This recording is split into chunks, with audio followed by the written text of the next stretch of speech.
নির্বাচন দেরি হলে ফ্যাসিস্টরা মাথাচাড়া দিয়ে উঠবে বললেন মির্জা ফখরুল। বিএনপির মহাসচিব মির্জা ফখরুল ইসলাম আলমগীর বলেছেন, যত দ্রুত সম্ভব একটি নির্বাচন দেওয়া উচিত। নির্বাচিত সরকারের হাতে দায়িত্ব দিয়ে একটি স্থিতিশীলতা রক্ষা করা উচিত। কারণ আমরা অতীত অভিজ্ঞতা থেকে যেটা দেখেছি, নির্বাচন যত দেরি হবে তত বেশি বাংলাদেশের পক্ষের শক্তিকে পরাজিত করার জন্য ফ্যাসিস্ট শক্তি মাথাচাড়া দিয়ে উঠতে শুরু করেছে। যারা উগ্র জঙ্গি তারাও এই সুযোগগুলো নেওয়ার চেষ্টা করছে। সাধারণ মানুষ কিন্তু প্রশ্ন করতেই পারে,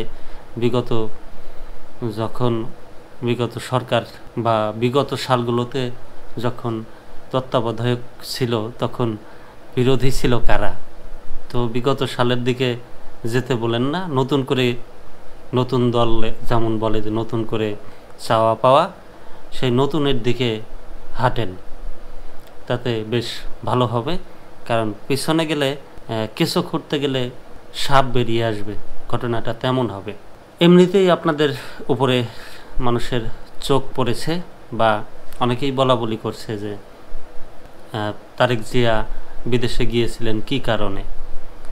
তারপর বেগম খালেদা জিয়ার নামে কতগুলো মামলা, সেসব কিছু কিন্তু টকশোতে একটু একটু করে উঠে আসছে। রোববার 16 মার্চ জাতীয় প্রেস ক্লাব প্রাঙ্গণে বাংলাদেশ ফেডারেল সাংবাদিক ইউনিয়ন BFUJ ও ঢাকা সাংবাদিক ইউনিয়ন হাউজে DUJ আয়োজিত ইফতার মাহফিলে অংশ নিয়ে প্রধান অতিথির বক্তব্যে তিনি এসব কথা বলেন। বিএনপি সংস্কারে প্রতিশ্রুতিবদ্ধ মন্তব্য করে মির্জা ফখরুল বলেন, বিএনপির পক্ষ থেকে আমরা একটু বলতে পারি, আমরা সংস্কারে প্রতিশ্রুতিবদ্ধ।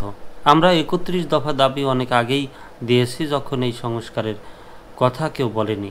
সেই সংস্কারগুলোর সঙ্গে আজকের যে প্রস্তাব উঠে আসছে সেখানে খুব বেশি পার্থক্য দেখছি না। তিনি বলেন, পত্রিকার পাতা খুললেই আমরা আজ বিচলিত হয়ে যাই। হত্যা, খুন, ধর্ষণ এবং একটি জায়গায় এমন যাচ্ছে যে জায়গাটা আমাদের পীড়িত করেছে। অন্যদিকে আমাদের তরুণ প্রজন্ম, বিশেষ করে ছাত্ররা অসহিষ্ণু হয়ে উঠছে। আবার দেখছি যেসব প্রতিষ্ঠান আছে তারাও তাদের দাবি দাওয়া নিয়ে রাস্তায় বের হয়ে আসছে। আমাদের সবারই এ ব্যাপারে ধৈর্য ধরার ব্যাপার আছে। দ্রুত নির্বাচন দেওয়ার আহ্বান জানিয়ে বিএনপি মহাসচিব বলেন, আমরা এখনও অত্যন্ত আন্তরিকভাবে চাচ্ছি অন্তর্বর্তী সরকারের প্রধান ডক্টর ইউনূস অত্যন্ত অল্প সময়ের মধ্যে অত্যন্ত প্রয়োজনীয় সংস্কারগুলো করে দ্রুত জাতীয় নির্বাচনের দিকে যাবেন।